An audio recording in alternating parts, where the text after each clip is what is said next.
So hello and welcome to yet another video. Today we shall be tackling module 4, which is risk management and trading psychology. So let's work together. So the course outline is as follows.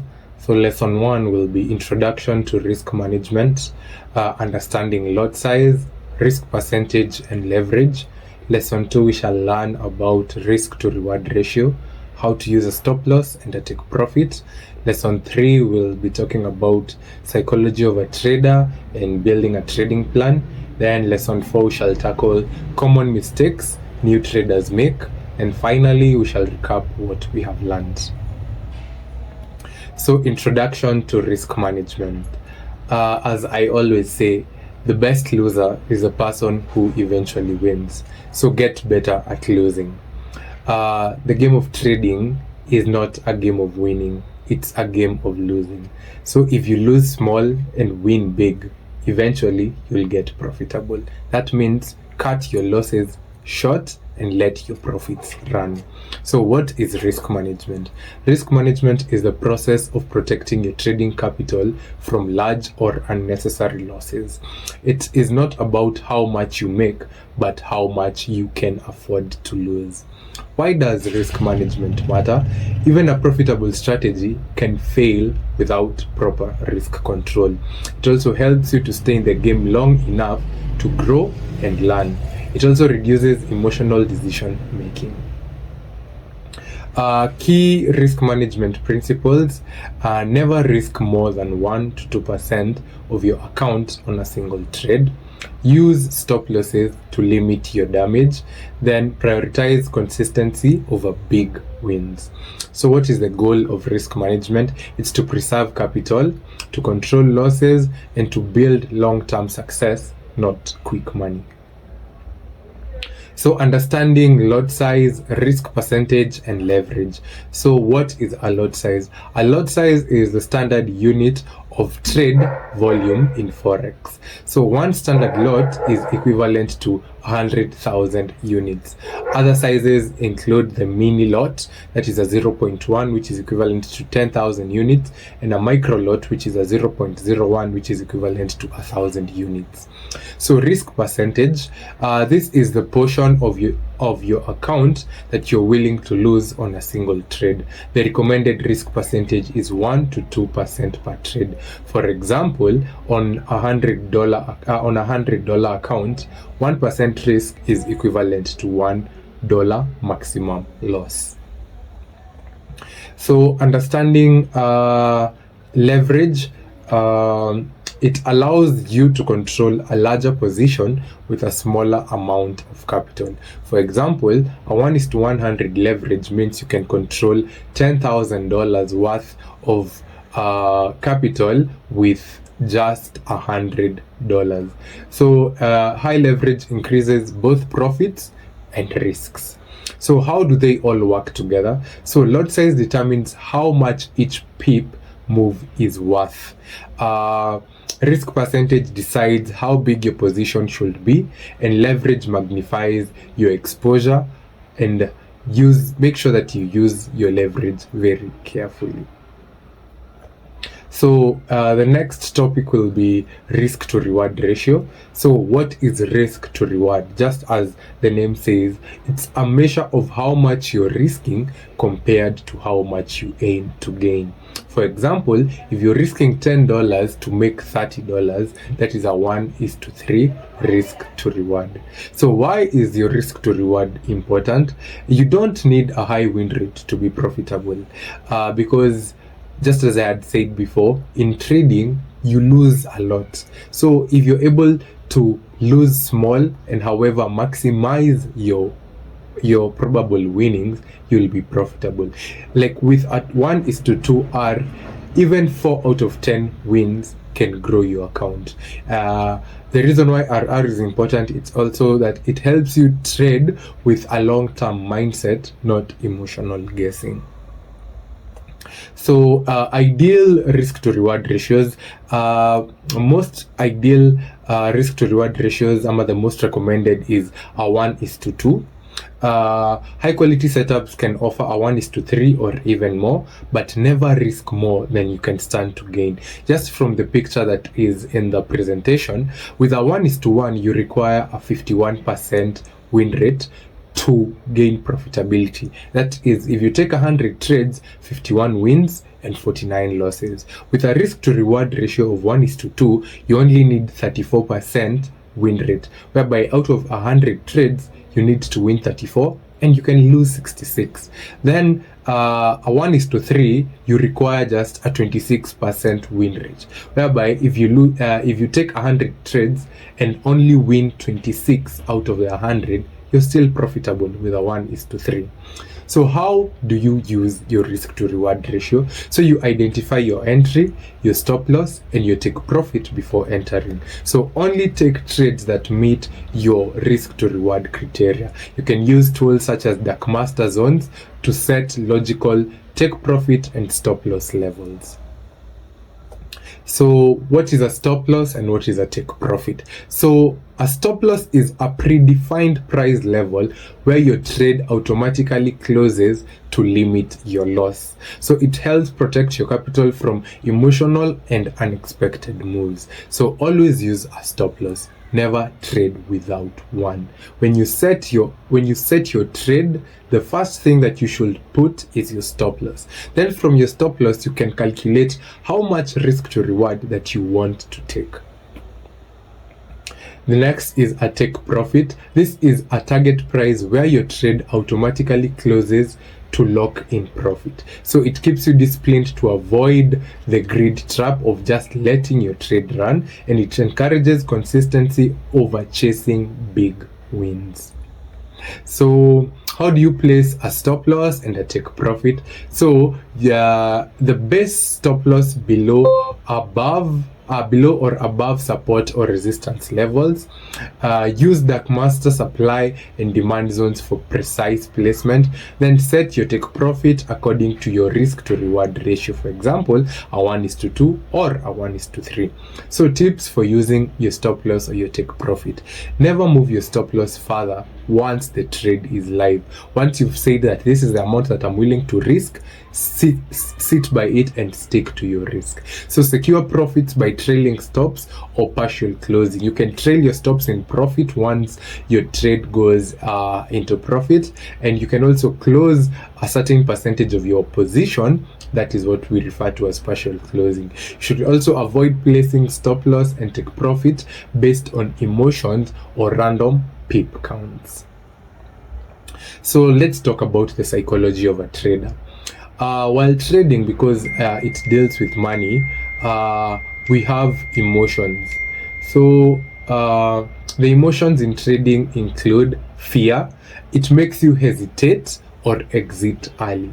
Greed causes over trading and ignoring your trading plan. And revenge trading is when you try to win back quickly. And let me tell you something, that leads to more losses. So the key mindsets to develop while trading is 1, discipline. Without discipline, you can't make it in the game of trading. Stick to your plan no matter what. The second thing is patience. So wait for quality setups, not constant action. There's something that I read, that the market rewards the patient and it teaches lessons to the impatient. Then the next thing that you need to develop while trading is confidence. Always trust your analysis, not your emotions. If your analysis tells you it's a buy, put on the risk and trust it. If it tells you it's a sell, put on the risk and trust it. Trust your gut in trading. Make sure you do that. So the next thing is common psychological traps while trading. One is FOMO, that is the fear of missing out. So you enter a trade late just because the price is moving. Let's say you had expected to enter the trade once it got to a certain price, but it didn't give you a very good entry signal, so it rallied. So you'll get FOMO by fearing to miss out on the move, hence entering late and getting yourself risking more than what you had intended to risk at the first place.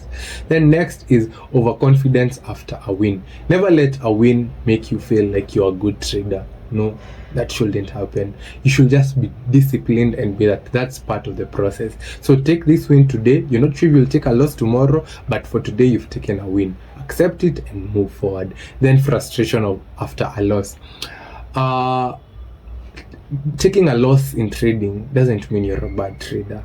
No, it just means that your analysis or your thesis was wrong, or the market did not respect your analysis. So never feel frustrated after a loss, because just as I had said in the beginning, trading is a game of losing.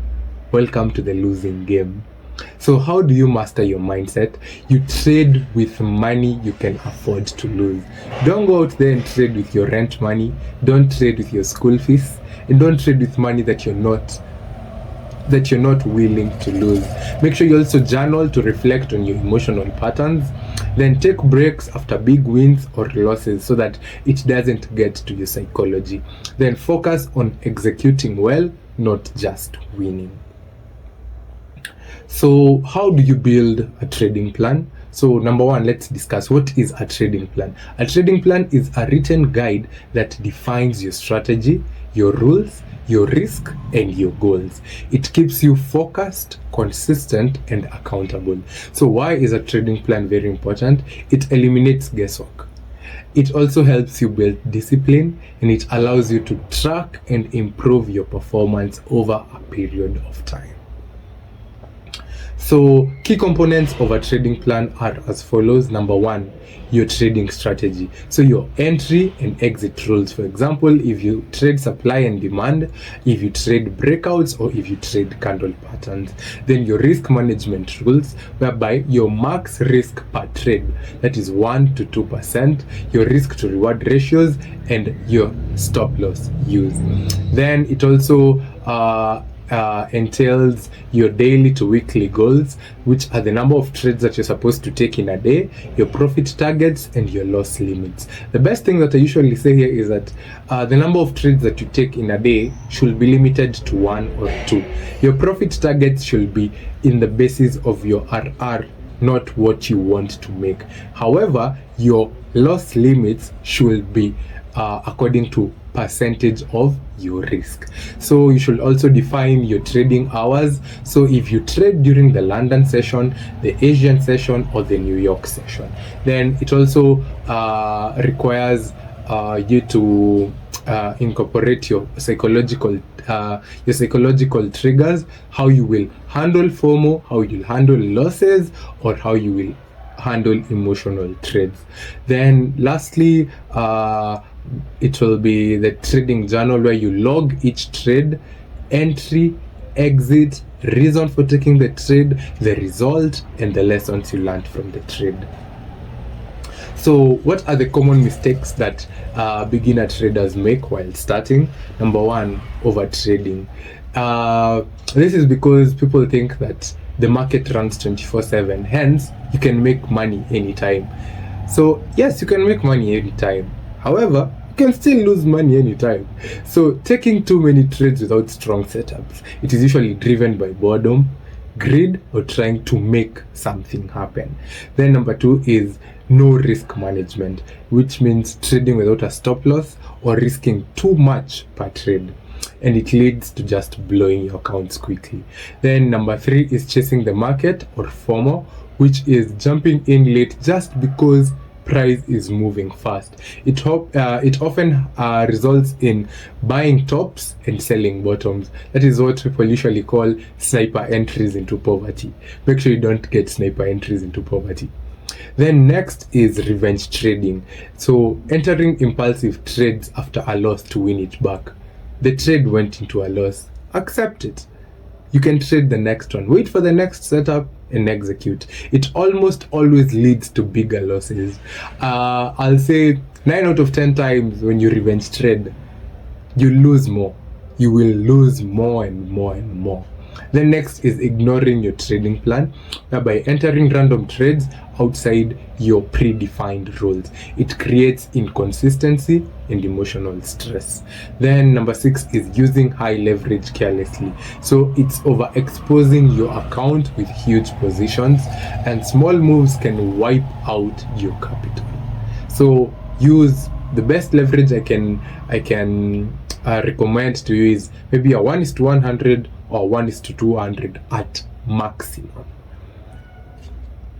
Then next is blindly following signals. There are a lot of forex gurus who sell signals to your people without explaining why or the basis of entering the trade. So when you copy others without understanding the logic, it stunts your growth and it builds dependency. You won't be a successful trader if you can't trade for yourself without following signals. Then number 8 is no journaling or reviewing. So failing to track your trades and learn from mistakes. No improvement equals repeated errors. So you'd rather log the error, know how this mistake happened, and how you will not make the mistake. It is the only way you will win in a losing game is by eliminating what makes you lose. Hence, you will remain with small things that make you lose and more things that make you win. Then the last thing that and I think the biggest mistake that traders make is expecting fast profits. Many people think that trading is a get-rich-quick scheme. It isn't a get-rich-quick scheme. But however, there's some people who get lucky, but not everyone is lucky. So when you treat trading like a get-rich scheme, it will lead to frustration because you might enter trading this month expecting to buy a Mercedes next month. It doesn't happen. It does not happen. So it leads to frustration, poor discipline, and emotional trading. So my friend, whoever you're watching, trading, there are no fast profits. They are consistent profits. So finally, we've come to the end of our lesson. So let us recap what we have learned today. So in the fourth lesson, we've learned about risk management fundamentals, whereby you always risk 1 to 2% per trade, using stop losses and take profits to control outcomes, focusing on long-term consistency and not short-term wins. Then next, we've also talked about lot size, risk percentage, and leverage, how you calculate your position size based on your account and risk level. Then we've also talked about how you use leverage carefully since it magnifies both gains and losses. Then the risk to reward ratio, that is the RR. So aim for a minimum of a 1:2 RR for every trade. So a good RR allows you to stay profitable even with a lower win rate. Then we've also talked about trading psychology, whereby you control your emotions like fear, greed, and frustration. It helps you build discipline, patience, and confidence, and you trade with a clear mind, not under pressure. Then we've also talked about how you build a trading plan. You define your strategy, your rules, your risk, and your goals. So follow it strictly to stay consistent and improve over time. So then lastly, we've talked about the common mistakes that beginner traders make. So don't overtrade or revenge trade. Use risk management, follow your plan, and review your trades. Be realistic. This is a skill, not a shortcut. If it was easy, everyone would be having it and everyone would be doing it. However, if you're ready to build a skill, welcome. So we've gotten to the end of the video. So feel free to follow us on social media to stay connected for lessons, signals, updates, and exclusive content. Our Instagram page is at TradeTidePips. Our TikTok is at TradeTide.pips. Our YouTube is at TradeTidePips. Our Telegram group will be linked in the bio. The WhatsApp is also going to be linked in the bio, where you'll get alerts and updates. And feel free to contact me on +254 115 825974. So see you in the next video. Goodbye.